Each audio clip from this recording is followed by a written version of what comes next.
Suisse, 85% des ménages reçoivent la télévision par câble. Les opérateurs de ces réseaux câblés sont des entreprises privées, des entreprises regroupées dans une association faîtière Swisscable. Swisscable tenait aujourd'hui son assemblée générale où elle a réaffirmé sa volonté, mettre fin au monopole des PTT sur le téléphone, un monde dans lequel Swisscable veut entrer.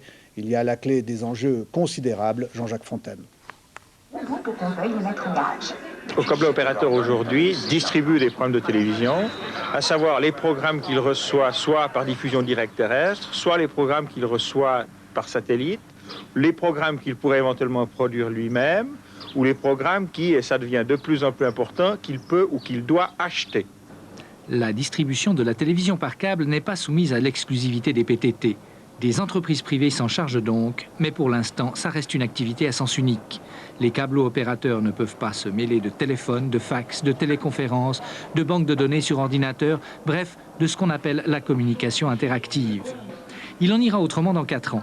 En 1998, le monopole des PTT devrait tomber. Les câblo-opérateurs pourront alors concurrencer tous les services télécoms du géant jaune. Ce sera la grande bataille de la communication à laquelle se prépare le directeur de Dixa, Paul-Edmond Delay, en équipant ses réseaux câblés en fibre optique.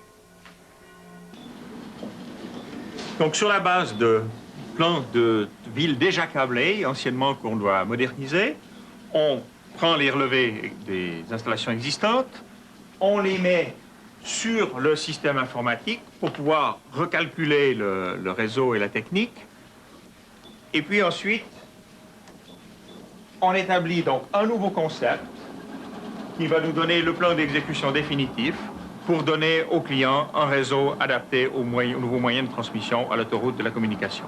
Ces autoroutes de la communication qui vont permettre de transporter n'importe quelle information n'importe où rapporteront gros. Le marché suisse est estimé à près de 500 millions de francs par an. Dixa fait ses premiers essais à Saint-Sulpice, près de Lausanne. Ici, les abonnés peuvent recevoir, en plus des 25 programmes de base du téléréseau, 7 autres chaînes de télévision payantes en option. Par le biais de ces armoires, le système est individualisé. Chacun peut choisir de s'abonner ou non à cette prestation supplémentaire. Demain, il pourra y faire passer son téléphone, son fax et son ordinateur. Aura-t-il alors encore besoin des PTT ? Il sera un partenaire des PTT parce que je ne vois pas dans la situation actuelle et même à la fin de ce siècle comment on pourrait se passer des PTT pour devenir un opérateur également sur un réseau téléphonique. Les géants internationaux du câble n'auront peut-être pas les mêmes scrupules. Eux s'intéressent au marché interactif avec les États-Unis sur lequel se font les profits, pas aux communications locales. Les PTT devront donc, sans accès aux bénéfices réalisés sur les autoroutes de la communication, se débrouiller comme ils peuvent avec le téléphone local traditionnellement déficitaire. Auront-ils alors encore les moyens de l'entretenir ?